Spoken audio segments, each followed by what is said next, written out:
I'm finally doing an actual formal video. How weird is that? It's not real formal because I'm eating at the same time. But they're grapes, so it's healthy. And that's okay. Hi! I'm back again with a video. Woo! I'm supposed to be doing my major work for multimedia. Not doing that at the moment, clearly.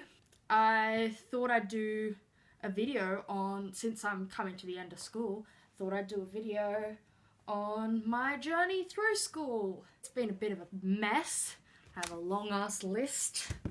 First of all, my shirt is amazing.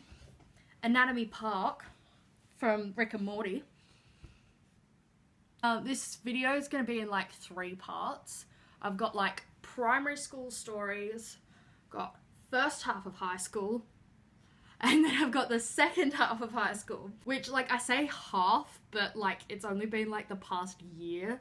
I'll probably have to like stop and check like that my camera's still filming. Well, my phone is still filming like after each section, because I've got like no space on my phone, but I don't have anything else that I can film with, so we're stuck with this. So to start off, I went to a small school in primary school. A primary school is like from age 6 to age like 12. Children. You're still a child. As much as people when they're 11 and 12 try to pretend that they're not, still a child. So I went to a small school, it was a country school. We were all friends. Basically, everyone in the school knew each other, talked to each other, that kind of thing. There was like 60 people at my school at a max when I was there. I think it's gone above that, like, since I've left. And there was about 12 in my year. All through primary school, I kind of got bullied quite a bit. Mostly by the older kids. I guess because I was a bit of a nerd, and I guess I was kind of socially awkward. Not much has changed. There's a couple of occasions I might talk about. First of all, the watermelon story. I was sitting with my friends. I was sitting with my friends, and one of the guys that like was notorious for bullying me was sitting like kind of next to me. So like if this was the table, I was sitting here and he was sitting there, and he was eating watermelon and it was rotten, and he's like, oh, this is so gross. So he decides to smash the half-eaten piece of watermelon on my head and pull it down my face, which to a 10-year-old girl, having a guy's half-eaten rotten fruit smashed down her face, that's not fun. That was gross. So obviously I got quite upset, pulled my hat off and started hitting him. Bad reaction. Or maybe it was a good reaction. Maybe it's good that I was standing up for myself. I don't know. But all of my friends around the table decided that this was hilarious and all laughed at me and said, oh, you got something on your face, Jess. Ha ha ha.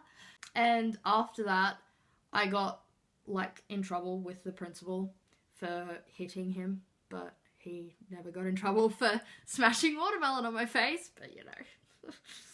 I have quite a few stories of like where I've retaliated and like it's been at the wrong time and teachers have come around the corner and like only noticed me, not noticed what was happening to me. I was the kid that never swore. Everyone around me was always swearing, but I refused. I didn't want to be a potty mouth, I was goody two shoes. And so this one time I was getting bullied by, I was probably in year 3, so I would have been probably 9 or 10, and I was standing at the canteen, and the year 6 boys, who were like 12, were behind me and they were picking on me and calling out to me, and all of this kind of stuff, and I was trying so hard to ignore them, because I was trying to like get some food from the canteen. I was trying to get an icy pole, I'm pretty sure. And I got so fed up with them because no one was saying anything to them, and they were just, even the ladies in the canteen, they just were ignoring them. And I got so annoyed, I just turned around and I just went, piss off. Like, to me, saying piss off, that was a big deal. Like, that was, oh my god, she just swore. And of course, around the corner came the principal. And I got taken into the library, which was, like, right next to her office. She had a conversation with me. I was bawling my eyes out at this point because this was the first time I had ever retaliated to being bullied. And it had been met with such a bad reaction from the teacher. And yeah, I don't remember them getting in trouble. I like how I hold on to the fact that they didn't get in trouble. Got some shit I gotta work through there. So let's have some good things. Let's have some good things. We had a teacher that would point at the board with their middle finger. So he would point and he would go, so this and that at the board. And like, normally, like, as a mature adult, I'm like, oh, it's a finger, they're pointing at the board, like, what does it matter? But as a 10 through 12-year-old, looking at my teacher go like this all day, that was hilarious. Comedy gold. Teachers putting the finger up at us. So, in primary school, like, towards the end, it was all about who hit puberty first. What girls were wearing bras. And who was doing the sex. And stuff like that. I was a late bloomer, for sure.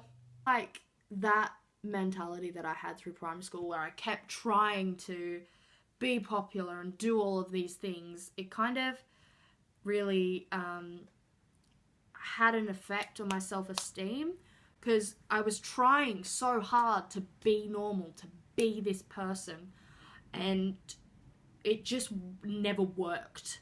I had friends, but they were always insulting me and it confused me, and which definitely led on to like me not noticing like harmful behaviors in like other platonic and otherwise relationships. Okay, high school should not be something to celebrate. Oh no, it's not all bad. When I moved to high school, because in primary school I was such a goody two-shoes, and I was getting straight A's and all of this, when I got to high school, I just expected that to happen. Spoiler alert, it didn't. And I feel like from year 7, where I was getting A's, to now, it just kind of went down, which was great for my self-esteem, for sure. And I've become, like, okay with my grades now. I don't care about my grades, but in year 7 and 8, when I was 13, 14, that was like, oh my god, what's happening? I'm turning stupid kind of thing, which I wasn't. Like, there's nothing wrong with getting B's and C's, because that's all I was getting, but because I had become so used to getting A's in primary school, and like A double pluses, which was ridiculous, when I got to high school and I wasn't getting those marks, I felt like it really impacted me, because this was that one thing, I guess, because social never worked, and then this one thing was school, and that had always worked, and now it wasn't working. So I really had to work on that.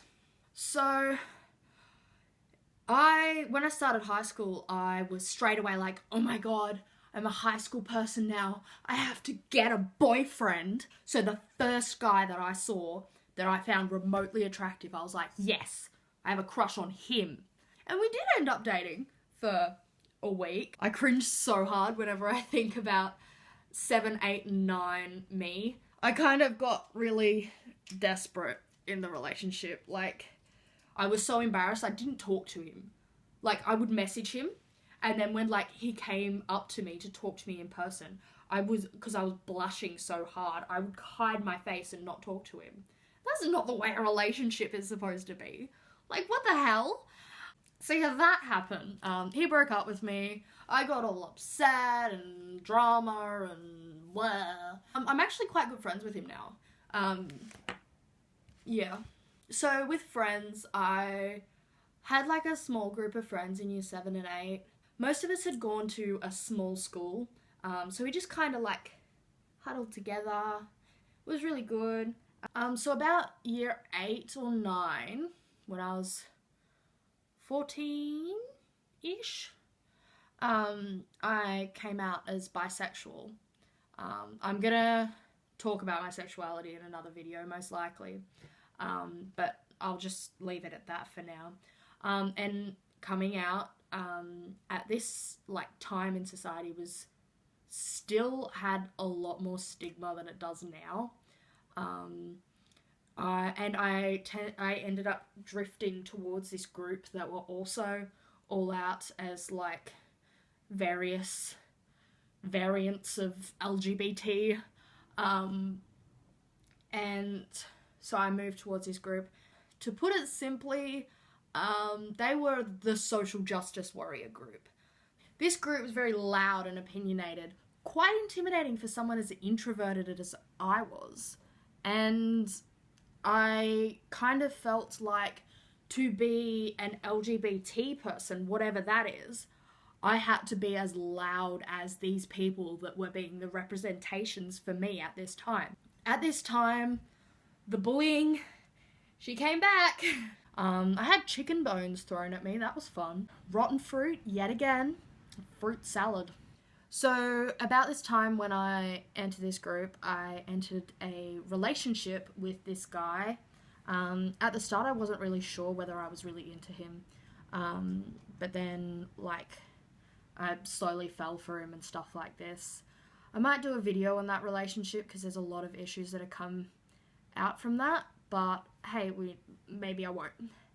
So, within this relationship, during the time that I was in this relationship, my mental health was really bad, and I had become reliant on him to be the coping mechanism for my bad mental health, which is really unhealthy, and I do not recommend that because one day they'll get up and leave, and then what the hell do you do? Which is what I found out the hard way after he broke up with me. But that's next. We're talking about now in the relationship. Lots of firsts, working out my place in the world, that kind of thing. And the bullying continued, and the school decrease with my grades, that continued. And home, although it wasn't bad, it still didn't feel like I was being heard or accepted or anything like that. So around this time, I actually attempted suicide. I'm not going to go into too many details, but I ended up in hospital, and then was an outpatient for community mental health for about a year. And that was certainly an experience, but hey, it turned out all right. I'm still here. Physically. Oh god, I shouldn't joke about that. Now, towards the end of my journey with community mental health was when this boyfriend that I had been in a relationship, we were in a relationship for like 2.5 years. So, like, it wasn't a small relationship. But serious. We were so serious. Towards the end of this, the journey that I was having with community mental health, he broke up with me. Now, for me, this was such a hard thing because I had relied on him for all of these, coping mechanisms for mental health. Like, if I felt like shit or I felt anxious or anything like that, I would go to him and be like, hey, show me love and affection. Which is not good, not healthy, not a healthy way to have a relationship at all. So he broke up with me, and I kind of rebelled quite a lot. I kind of had to find myself all over again, which was quite hard, actually. I made a lot of mistakes, which I'm not going to film me talking about because they're quite personal. And it was just a whole mess roller coaster that I went through. Some of the things that helped me getting through this roller coaster was the second half of high school stuff, which is all the good, positive things. So work. I made a lot of friends where I work, and I guess they kind of validated me as, being an okay person, because, they actually wanted to talk to me and hang out with, well, not hang out with me, but, didn't mind that I was on shift with them. So, yeah, that really helped. So, my school, towards your senior year, which is year 12, they do this thing called retreats, where you get to go on like a camping trip, kind of. We're in cabins, it's not tents. But you get to go on this trip with groups of your year, and you always hear the older years talking about how good it is, and like how it brought you all together and blah blah blah blah blah. But it's not until you actually go on it that you're like, holy shit, this is amazing. Like, these people around me actually give a shit. They're actually decent humans, and they think I'm a decent human. What? So there was 2 sections of the retreats that were really powerful for me. I don't want to go into them too much because I don't want to spoil it for like the younger years at my school. But there was the anointing, which for those of you that know about like Catholicism and stuff, it's with oil and blah blah blah blah blah. It is religious, but the way that it was done was really quite spiritual and affirming for us. Which leads on to the next bit, which was the affirmations. And they were, to me, the most powerful. So with the anointing, we all sat down in a big circle, and we would take turns where we were allowed to go up to someone and anoint them, which was putting a bit of oil on their palm, which is a sign of respect, I think. And at this point we were also, like, I guess, sleep deprived and emotional, that this sign of respect actually brought a lot of us to tears, because it happened to, like, people would come up to you that you never expected. And yeah, it was really powerful. The most important, well, personal opinion, the most important part was the affirmations. So basically what they did, there was a community hall, and along the wall on the community hall, they had put envelopes with everyone's name and photo on it. I have a wonderful photo on my one. And so basically we were tasked throughout the trip to get these small pieces of paper and write affirmations for people on it and put it in their envelope. We didn't have to name them, but most people did name them. And basically, at the end of the trip, on the last day, we were all given our envelopes and we were told to go to a private place and open them. Now, for me, this was really powerful. I opened my envelope and I had got messages of people telling me that I was a decent human being and that they had looked up to me and thought I had a great smile and all of these kind of things. And it just completely overwhelmed me and I bawled my eyes out. I was someone who thought that I was completely excluded from the rest of the year because of this tight-knit group that had formed, and we were the outcasts of the year. But then going on this retreat and the affirmations really made me realise that it was like 2 or 3 people that thought we were the outcasts of the year. And majority of the year really felt bad for us and thought we were good people and wanted to reach out to us. And this gave them the opportunity to do that. So after the retreats, we had to go back to school, which no one wanted to do. But I think for me, I got to actually at school learn the things I wanted to learn. I got to pick the subjects that I wanted to pick. And although they're stressing me out now with my 4 major works, one's already in though, thank God. The subjects I picked, I really wouldn't have picked any other ones. Like, they were the ones that I wanted to do, and I've enjoyed learning about all of these topics. Now, the final part was YouTube. So all through high school, I have watched people on YouTube, and I've watched inspirational videos that have really helped me. Like, I didn't think they would help me that much, but they really have. They've helped me with my identity, being okay with who I am. Since starting my own channel, I've got so many nice messages from people. So many people have made comments to me, like, at work and stuff, that are like, oh, I loved your video, that was hilarious, and oh, I can't wait for you to do another video, blah, blah, blah. And it actually has helped me so much. As someone who relies on the opinions of others, as bad as that is, like, that's not what you're supposed to do, but I do it. I'm working on it. Having other people be like, oh, that was really cool, really makes me smile. Whenever I upload a video, I always get really anxious because I find them so cringy. But I know that I want to do this. I know that I want to post videos and like do this kind of thing as my hobby. So whenever I post them, I'm always like, oh, this is going to be the thing that's going to have people like make memes about me and stuff like that, because the internet is a pretty shit place if you want it to be, but it can also be pretty great. I just want to really thank anyone who's said anything even remotely positive about my YouTube channel, because like I'm gonna remember that because it makes me smile so much. So that's kind of all I have to say about this topic for now.